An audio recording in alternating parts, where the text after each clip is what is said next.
3, 2, 1, sākam! Ieva zemāk, Emīl ātrāk! Vēl 5 sekundes.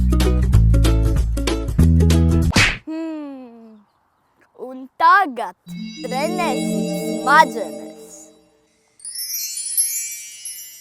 Kāpēc šķiet, ka saule lec austrumos un riet rietumos? A. Saule riņķo ap Zemi, B. Zeme rotē ap savu asi no rietumiem uz austrumiem, C. Mēnesis vada saulesai, B. Zeme rotē ap savu asi no rietumiem uz austrumiem. Kāpēc bērni bieži izskatās līdzīgi saviem vecākiem? A. Viņi tos atdarina, B. Viņi ēd to pašu ēdienu, C. Viņiem ir kopīgi gēni. C. Viņiem ir kopīgi gēni. Paņem savu ģimeni līdzi uz stadionu. Izveidojiet treniņu un trenējiet savas smadzenes. Tagad, Jākab, tava kārta. Tas ir easy!